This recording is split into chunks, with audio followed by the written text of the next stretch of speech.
Hari ini ya kita melakukan itu, tapi yang paling utama adalah apakah kita siap mendengar firman Tuhan. Amin. Oke. Lapar akan firman Tuhan itu selalu harus ada dalam hidup kita. Ya, kalau lapar akan makan minum itu tidak usah diurus, itu bisa otomatis.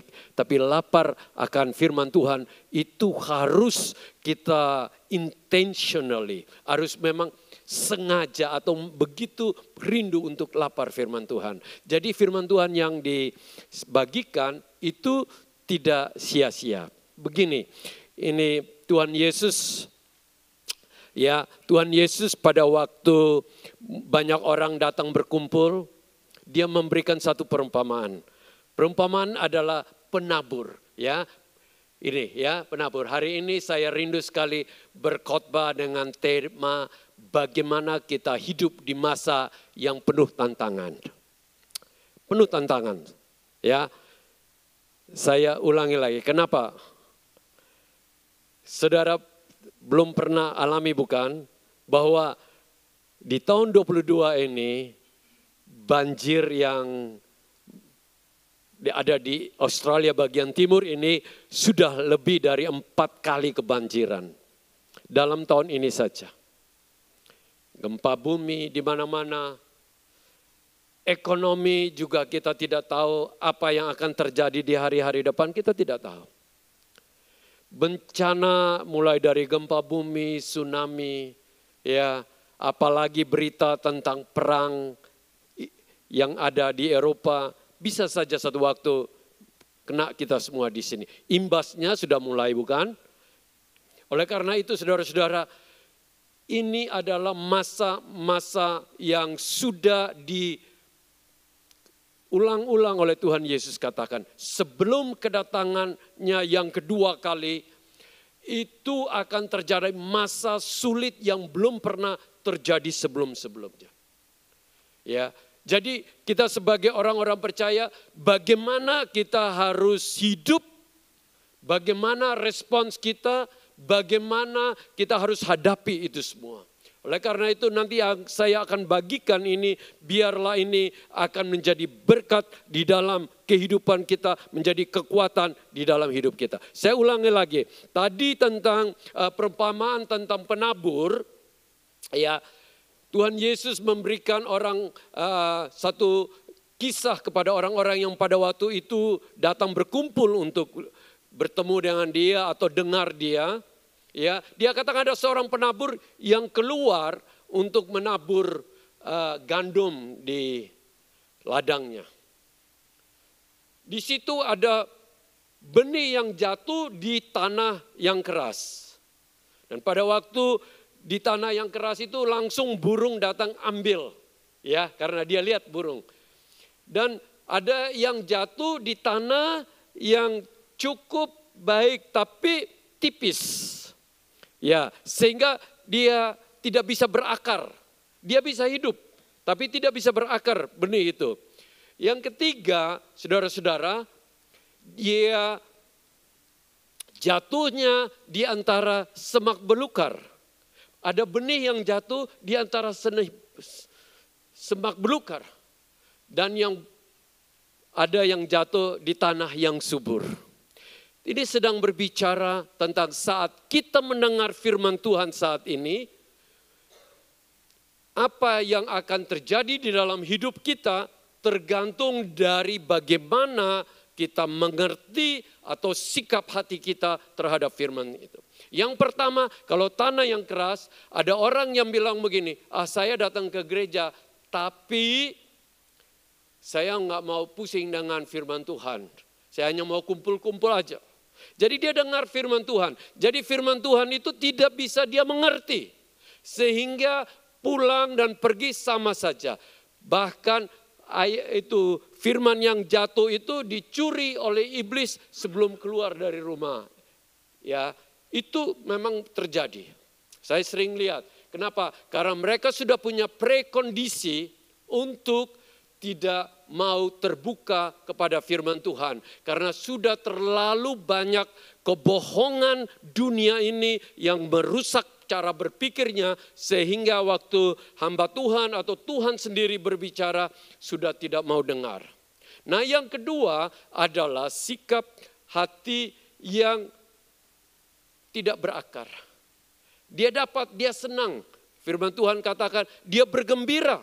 Wow, hari ini saya bisa dengar firman Tuhan.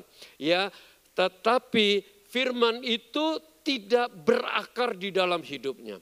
Ada tantangan. Ya, maka matilah benih yang baru bertumbuh itu. Itu yang terjadi di dalam banyak orang. Saya harap yang pertama dan kedua ini tidak ada di sekitar kita semua di sini. Yang ada di sini kita adalah pribadi yang terbuka untuk firman Tuhan. Nah, yang ketiga adalah apa? Semak duri. Dia terima. Dia sudah izinkan firman Tuhan ini bertumbuh. Tetapi Tuhan Yesus mengexplain ya bahwa apa? Kekhawatiran dunia itu. Kekhawatiran dunia. Apa saja? Mungkin berbicara tentang, pikirkan tentang masa depannya. Kalau saya ikut Tuhan, siapa sih yang mau pelihara saya? Akhirnya khawatir. Kekayaan dunia ini menghimpit. Akhirnya tanaman itu, benih itu tidak bisa bertumbuh dengan baik. Ya, tidak bisa bertumbuh dengan baik. Akhirnya apa? Mungkin 1-2 biji. Gandum itu bisa sampai ratusan, satu benih bisa ratusan. Tapi kalau ini hanya satu benih saja, 2 benih. Ya, saya harap itu tidak terjadi juga dalam hidup kita.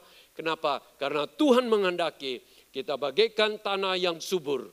Hati kita terbuka untuk mau mengerti, rindu untuk mengerti firman Tuhan, rindu untuk menerima firman Tuhan, rindu untuk hidupi firman Tuhan itu, dan rindu untuk firman itu berbuah-buah di dalam hidup kita dan menjadi berkat untuk kemuliaan, bukan untuk diri kita saja, tetapi untuk banyak orang di sekitar kita. Itulah kerinduan Tuhan. Katakan, biarlah benih itu bisa berbuah 30 kali lipat, 60 kali lipat, atau 100 kali lipat. Mari hari ini saya akan baca satu bagian untuk explain kepada saudara-saudara di sini sambungan dari perumpamaan tadi, yaitu perumpamaan yang kedua yang tercatat dalam Matius 13, yaitu perumpamaan tentang lalang di antara gandum.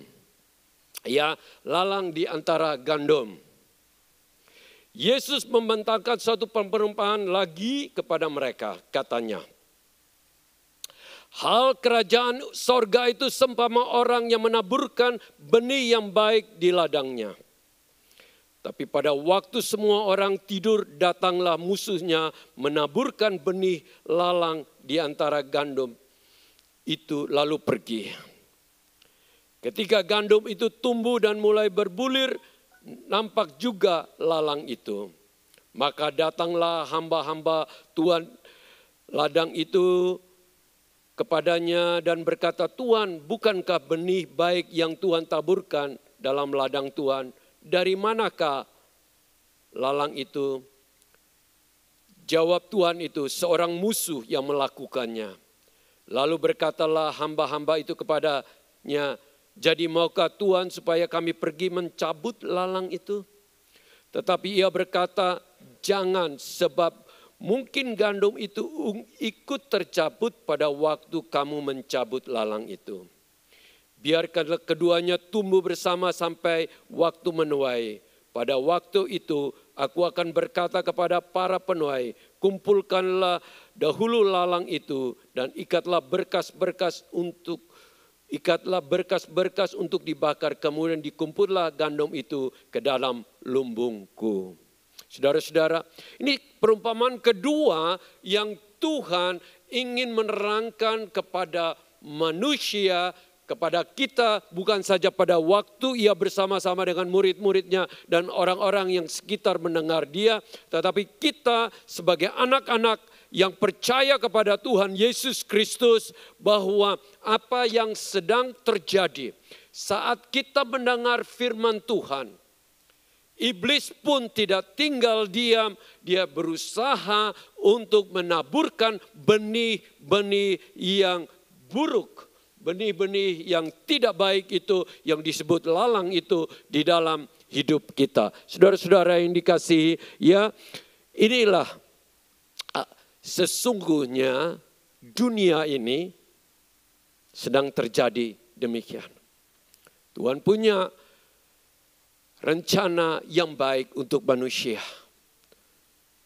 Bahkan sesudah manusia jatuh pun, dia tidak pernah berhenti untuk berbuat, merencanakan yang baik bagi manusia. Tetapi firman Tuhan katakan supaya saudara bisa jelas, kita akan lanjutkan lagi. Dan kali ini saya ingin supaya kita akan baca, ya, karena ini ada penjelasan Tuhan Yesus tentang lalang di antara gandum itu. Supaya kita mengerti, ya, ayat 36 saya akan baca ayat 36. Itu mungkin bisa baca nggak, agak dibikin besar sedikit kalau mungkin ada yang kurang bisa ya, bisa dibikin cara, nggak bisa ya. Satu-satu ya, nggak bisa lagi. Maka ayat 36, saya 36, saudara baca 37 ya. Maka Yesus pun meninggalkan orang banyak itu, lalu pulang. Murid-muridnya datang dan berkata kepadanya, jelaskanlah kepada kami perumpamaan tentang lalang di ladang itu. Ayat 37.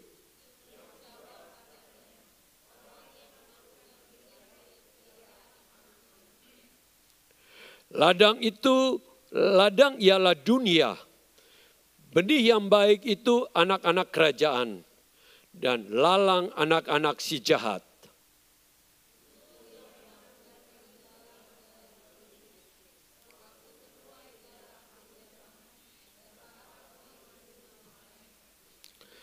Maka seperti lalang itu dikumpulkan dan dibakar dalam api, demikian juga pada akhir zaman.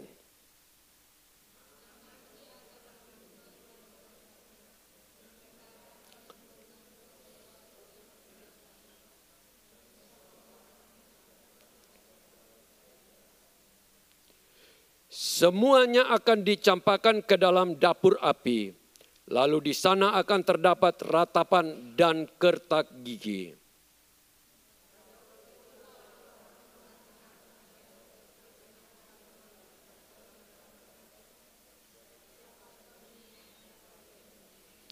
Saudara-saudara, murid-murid itu kurang mengerti waktu Tuhan Yesus ngomong dengan banyak orang. Dan mereka pada waktu ada kumpulan sendiri, mereka bertanya, tolong jelaskan kepada kami apa arti dari perumpamaan yang engkau baru saja ngajarkan kepada banyak orang itu.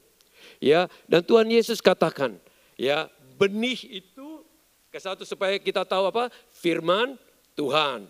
Ya. Benih itu ya firman yang ditaburkan.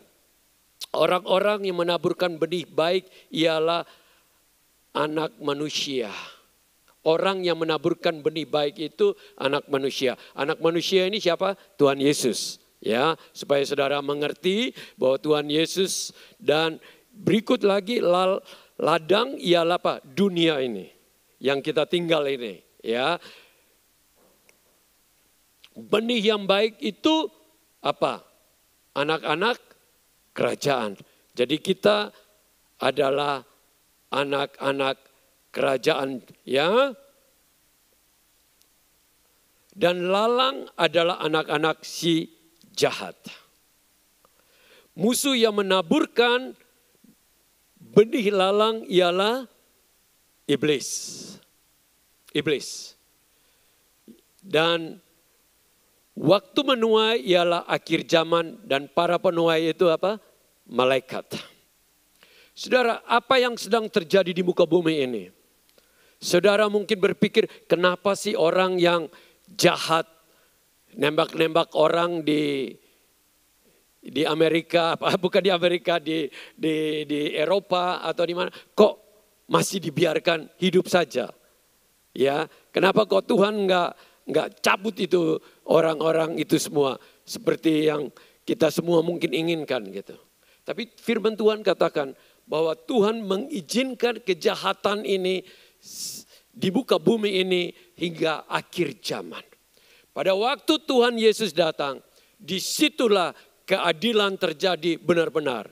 Ya, semuanya ini Tuhan izinkan terjadi supaya manusia kita sebagai benih yang baik, ya, ini bisa mengerti bahwa memang Tuhan izinkan ini karena Tuhan punya rencana supaya manusia dapat melihat mana yang baik, mana yang jahat. Jadi kalau seumpama kita tidak mengerti sesuatu, itu jangan bilang, oh karena ini Tuhan salah atau kenapa Tuhan tidak adil. Sebenarnya semua yang terjadi di muka bumi ini Tuhan punya rencana supaya kita mengetahui mana yang benar dan mana yang salah. Kalau semuanya benar, ya mana bisa tahu, benar gak? Tetapi Tuhan izinkan supaya kita bukan saja anak-anak, tetapi kita menjadi orang dewasa untuk mengetahui mana yang benar, mana yang salah. Saudara, lihat ya, kalau dilihat saat ini kejahatan ini seakan-akan mulai lebih kuat daripada yang baik. Kelihatan kan? Kelihatan. Di mana-mana penjahat banyak sekali. Saudara perhatikan hampir tiap hari kita ditelepon, kita dikirim mulai email atau WhatsApp atau apa saja, orang seakan-akan mau menipu kita. Dan makin luar biasa tipuannya saat ini. Pakai ini lagi apa? Teknologi yang tinggi sekali. Kita salah tekan aja bisa membuat kita sudah worry bahwa dia udah tahu kita punya paspor number atau account number dan dia biasa creating. Coba bayangkan Optus yang perusahaan begitu besar saja tahu-tahu bisa dihack. Ya, akhirnya merusak banyak orang punya ketenangan karena dia merasa bahwa banyak informasi personalnya itu sudah diekspos kemana-mana. Luar biasa kejahatan zaman sekarang ini. Dan kelihatannya orang jahat itu makin menang. Tetapi firman Tuhan juga sudah katakan seperti Tuhan Yesus katakan, pada akhir zaman Tuhan akan menyuruh malaikat-malaikatnya ya untuk apa?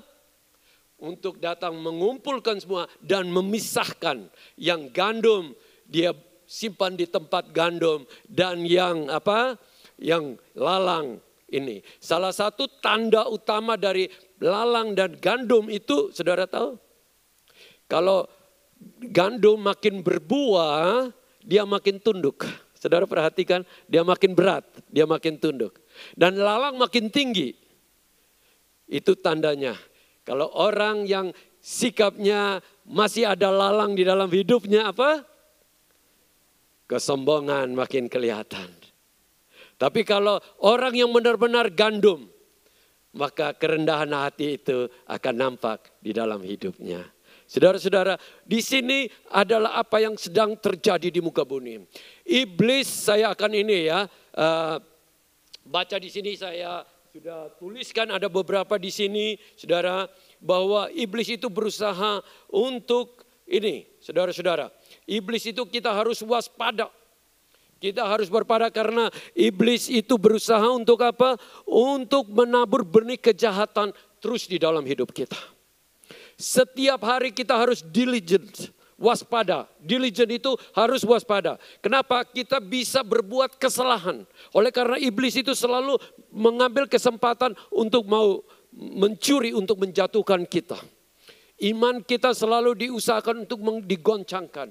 Keadaan sekitar kita akan menekan kita supaya kita menjadi orang-orang Kristen yang lemah.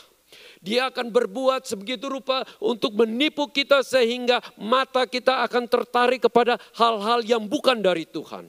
Itu adalah pekerjaan iblis. Di sini saudara-saudara, dia berusaha menjatuhkan dan menghancurkan anak-anak kerajaan. Kita anak-anak yang menerima Tuhan Yesus Kristus sebagai juru selamat. Kita ini adalah anak-anak kerajaan sorga. Oleh karena itu jangan izinkan iblis untuk ambil alih dalam hidup kita. Saat saya berbicara ini aja, ada beberapa orang yang meragukan akan apa yang tercatat dalam firman Tuhan. Saya ingin katakan, apa yang dikatakan Tuhan Yesus, semua itu benar, semua itu terjadi. Kalau satu waktu saya nerangkan tentang sejarah dari apa yang Tuhan Yesus katakan dan kitab Wahyu yang Tuhan Yesus katakan, semua itu sudah digenapi dan saat ini sedang digenapi satu persatu. Mungkin karena kita tidak mengerti, kita tidak tahu, kita mulai melawan Tuhan. Tapi biarlah hari ini kita menjadi pribadi yang saya katakan pertama harus waspada. Yang kedua, ini untuk kita bisa menghadapi semua tantangan yang sedang ada di depan kita ini, kita harus proaktif. Kita nggak bisa proaktif. Kalau kita nggak punya pekerjaan, kalau kita hanya duduk saja, saya ingin katakan sulit untuk kita dapat pekerjaan. Dan kemungkinan besar kita akan mengalami kesusahan financially. Benar nggak kalau nggak punya pekerjaan? Di dalam kebenaran Tuhan, kita tidak boleh hanya nanti aja pendeta cari saya baru saya ikut Tuhan. Kalau kita punya sikap yang demikian, kita akan jadi tua dan tidak akan mengerti firman Tuhan. Tetapi kita harus saya tulis, kalau kita mau ini harus proaktif. Kalau kita mau tidak ada tempat tinggal, proaktif cari rumah untuk tempat tinggal. Dan kalau kita punya keadaan supaya tubuh kita tetap sehat, kita harus proaktif untuk cari makanan yang sehat, olahraga yang sehat, istirahat yang sehat, cara berpikir yang sehat. Supaya tubuh kita ini sehat. Jangan sudah sakit baru mulai mau cari pengobatan di mana-mana. Tetapi kalau jaga saudara-saudara, kita sulit untuk sakit. Saya percaya kalau kita semua di dalam Tuhan, jangan nunggu, kalau ada yang ngajak baru saya pergi. No, saya mau cari Tuhan. Saya mau belajar firman Tuhan. Saya mau berdoa. Saya mau menanyakan apa arti ini. Saya merindu untuk bersekutu supaya saya bisa memperoleh semua ini. Ini harus. Bukankah kita semua di sini yang sudah punya, katakanlah, punya bisnis atau pekerjaan, bukankah kita aktif cari bisnis? Bukankah kita aktif cari pekerjaan, baru kita bisa berhasil sampai sejauh ini? Kenapa firman Tuhan kita tinggalkan? Kenapa kalau hanya orang bilang makan, minum, hal-hal yang sementara kita tidak berhenti kejar. Tapi hal yang lebih penting, yaitu hidup kekal, kebenaran kekal, kita ignore. Seakan-akan itu tidak ada artinya di dalam hidup kita. Jangan sampai kita dibutakan oleh iblis. Karena apa? Setiap firman yang masuk dalam hidup kita, benih yang masuk tuh, iblis berusaha untuk mencuri itu hari pun. Dia bukan saja kadang-kadang bukan saja mencuri, dia akan memutarbalikkan kebenarannya supaya kita salah mengerti dan akhirnya menolak. Dan dia akan membuat mata kita untuk lihat kesalahan hamba-hamba Tuhan atau orang-orang Kristen supaya bisa bilang, itu lihat. Orang Kristen itu pendeta jatuh, pastor jatuh. Hanya itu aja. Ingat, mereka boleh jatuh kiri kanan. Keselamatan kita bukan tergantung dari mereka. Karena keselamatan kita tergantung dari Tuhan Yesus Kristus. Amin. Di dunia ini iblis akan berusaha segala macam untuk melemahkan kita. Tapi kita jangan bodoh menjadi victim, menjadi korban. Bahwa ini harus kita kuat, proaktif. Saya waktu mengenal Tuhan Yesus, saya langsung belajar itu firman ayat itu dari hari pertama sampai sekarang. Sampai sekarang kalau orang masih tahu, saya bisa berjam-jam. Kalau enggak baca Alkitab, saya baca, dengar YouTube pelajaran khotbah supaya membuat saya mengerti. Itu pun sudah cukup lama, itu pun saya sadar masih banyak yang saya perlu belajar. Ada orang yang baru mengerti sedikit, pikir sudah tahu semua. Pendeta baru mau khotbah, saya sudah pernah dengar itu, tapi enggak tahu apa arti sebenarnya. Ya, saudara, jangan sampai memiliki hati. Kita harus proaktif untuk itu. Oleh karena itu, saudara-saudara, kita harus tetap tinggal di dalam Tuhan Yesus Kristus. Kita baca satu ayat ini. Ya, Satu ayat ini adalah ayat kesukaan saya di Matius 15 ayat 4. Oh, Yohanes 15 ayat 4. Tinggallah di dalam aku dan aku di dalam kamu. Sama seperti ranting tidak dapat berbuah dari dirinya sendiri kalau ia tidak tinggal pada pokok anggur. Demikian juga kamu tidak berbuah jikalau kamu tidak tinggal di dalam aku. Saudara-saudara, ini ayat ini berbicara kepada kita. Bahwa kalau kita mau berbuah, kita harus tinggal dalam Tuhan Yesus. Berarti menjadi satu dengan Tuhan Yesus. Sama seperti ranting tidak bisa hidup sendiri tanpa pokok anggur itu. Saudara pernah ke Hunter Valley bukan? Siapa sini yang belum pernah, nanti kita atur sama-sama jalan-jalan. Hunter Valley itu kalau saudara lihat sekarang ini kan musim semi. Ya, saudara akan lihat ada satu pokok yang besar begini. Ya, ini pada waktu panen, waktu dia petik buah-buahan, ya sudah dipetik, nanti ini tetap ditinggalkan. Rantingnya diambil semua. Rantingnya diambil dan karena ranting itu tempatnya buah-buah keluar. Nah ini tetap di situ. Saudara lihat itu ada tiang-tiang itu. Nah pada waktu itu pada musim semi mulai muncul saudara. Musim semi, sekarang nih musim semi muncullah ranting-ranting kecil. Dan itu terus bisa terus. Dia bisa berjalar ya saudara lihat kawat-kawat itu tempat dia menjalar dari situ dia keluar buah. Ya, dan ranting itu tidak mungkin bisa mengeluarkan buah kalau dia tidak melekat di sini. Itulah yang Tuhan ingin ajarkan kepada kita. Jikalau kita mau berbuah apapun, berbuah kasih, berbuah kebaikan, berbuah jiwa, berbuah bertobat, kita harus ada melekat dengan Tuhan Yesus. Karena ada orang bilang begini, aku bisa berbuat tanpa pergi ke gereja, tanpa percaya Tuhan. Ada yang banyak bilang begitu kan? Saya ingin katakan itu kebanyakan bukan perbuatan baik yang asalnya dari Tuhan. Itu dari kesombongan manusia. Iya, satu orang bisa pergi bagi-bagi ke orang susah dia pergi beri makan. Tapi saudara tahu motivasi apa di belakang? Supaya dipuji orang.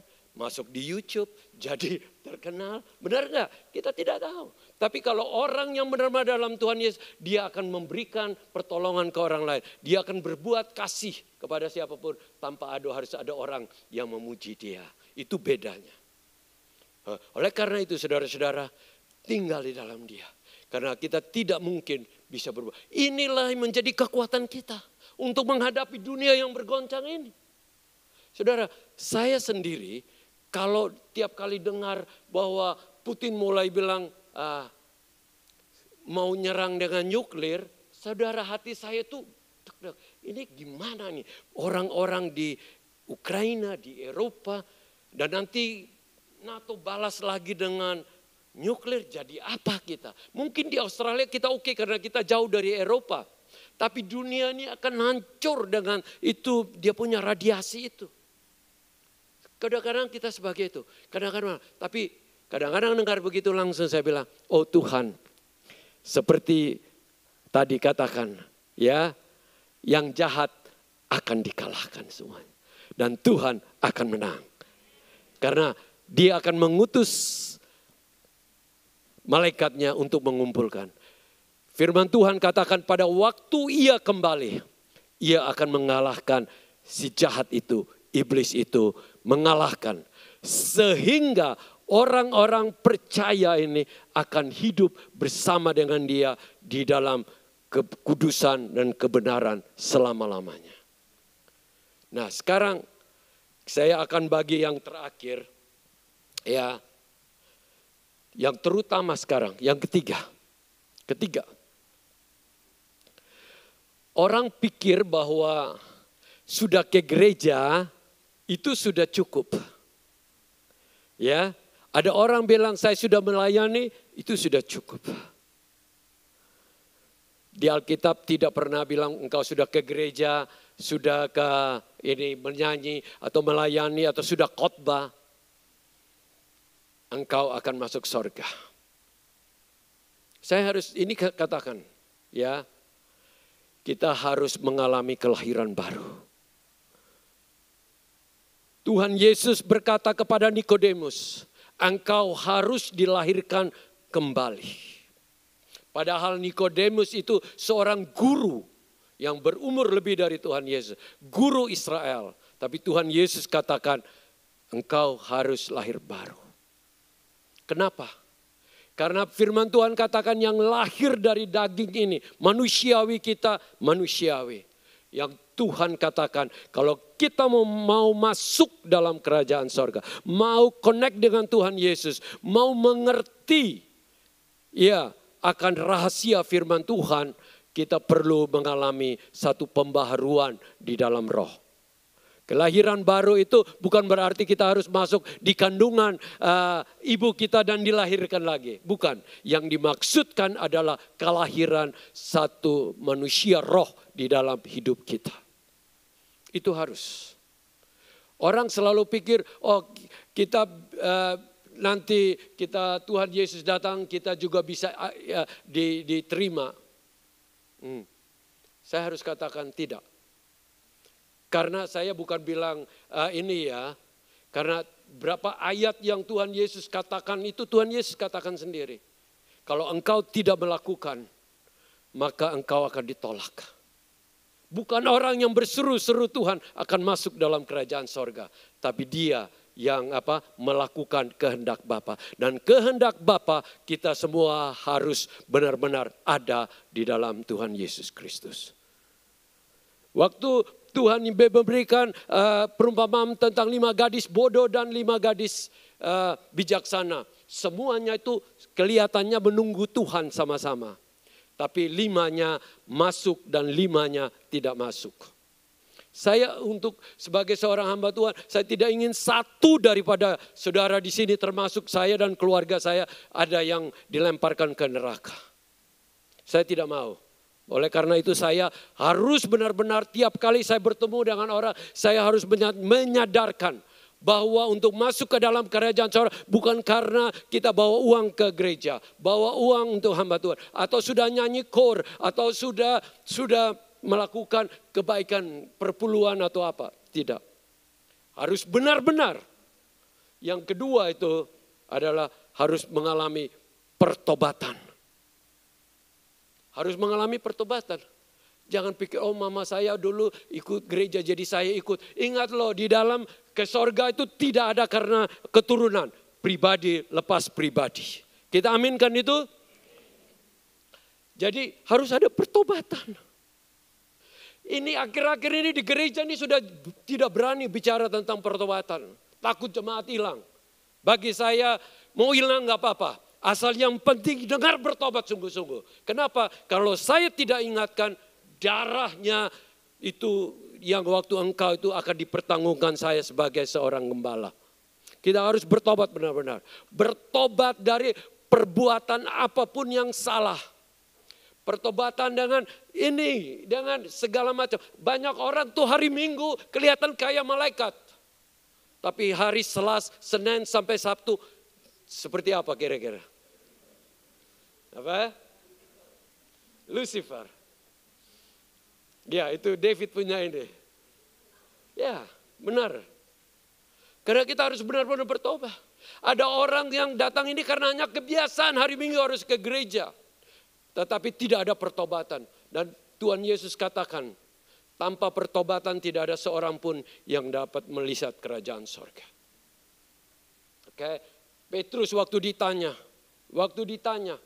apa yang harus kami lakukan supaya kami bisa diterima oleh Tuhan Yesus, diberikan ini ya, dia bilang paling utama adalah apa? Bertobat. Harus bertobat. Sudah bertobat belum nih? Ada orang yang masih suka. Ini ada survei dari Barna, saudara tahu yang di Amerika, ya, George Barna, itu menginginkan banyak pria-pria di Amerika, bukan di Australia, kebetulan bukan di Australia, di Amerika. Hari Minggu ke gereja, hari yang lain film porno banyak di dalam mereka punya rumah. I'm telling the truth. Ada banyak anak Tuhan yang keserakahannya masih sama. kedagingannya masih sama. Itu berarti apa? You don't lie to God. God knows everything. God knows your heart. Rindukah kita benar-benar masuk surga? Amin. Apa sampai sini yang mau masuk neraka? Silakan. Saya sih tidak mau, saya juga tidak mau saudara masuk. Tapi pilihan ada di tangan kita. Karena neraka itu adalah apa? Tuhan yang berikan hukuman untuk iblis. Tetapi manusia memilih untuk ikut iblis. Dia masuk ke situ. Tapi kalau manusia memilih kebenaran, kekudusan Kristus, dia akan hidup selama-lamanya. Saya dengan tegas harus tegur gereja. Bahwa sudah terlalu banyak kita hanya mencari kesenangan dunia. Tapi lupa bahwa yang penting ini adalah Tuhan. Kita berlomba-lomba untuk mencari kekayaan. Tapi kita lupa bahwa Tuhanlah yang akan mengadili setiap kita. Ya, sama seperti Ibu Monica, ya. Meskipun kita masih ketemu berapa minggu yang lalu, sekarang sudah tidak ada, bukan? Ya. Dan juga ada Oma dari Billy, Ibu Nari Gunawan, ya. Juga dalam beberapa minggu terakhir juga sudah tidak ada lagi, ya toh? Saya juga sedang ada persiapan untuk penguburan. Meskipun pribadi ini belum putus napas, ada di hospital dekat sini, di private West ini, minta saya untuk menguburkan. Dia dulu pergi ke gereja kita di Chatsworth, mungkin Bapak nggak kenal. Ibu yang dulu punya restoran Borobudur di Oxford Street, siapa yang tahu? Ya, restoran Borobudur, ya nanti. Saya sudah diminta untuk ini. Bu Vicky pasti kenal baik itu. Ibu Jasmine juga ada kenal. Ya, bahwa kita itu tidak terlepas. Meskipun hebatnya kita gimana, kuatnya kita mana. Semua 3 hal ini pasti akan terjadi dalam hidup kita. 3 hal ini apa? Saudara, yang pertama, waktu kita bangun pagi, kita tambah umur 1 hari. 360 hari, kita ulang tahun, kita tambah umur. Sebenarnya orang senang pikir tambah umur, tapi sebenarnya makin dekat ke kuburan. Yang kedua, saudara-saudara, ya, yang kedua, kita punya tubuh ini makin hari itu makin decay, artinya makin lemah. Yang kemis tahu kan, ada yang dokter sama ini kemis. Tubuh kita pada waktu umur 40 tuh everything down the hill. Makin susah, benar nggak? Benar nggak? Pasti. Ini bapak-bapak kita yang sudah umur 60-an, 70-an, 80 pasti tahu tuh. Benar kan? Sudah lemah. Ibu-ibu sih gampang pakai makeup sedikit kelihatan ngantuk. Ya, kita gak bisa pakai makeup kan? Ya. Oke. Dan yang pasti 100% ini terjadi. We all will die. Amin. Harus jujur, we all die. Kita punya orang tua, kita punya kekasih-kekasih, sekarang sudah tidak ada lagi.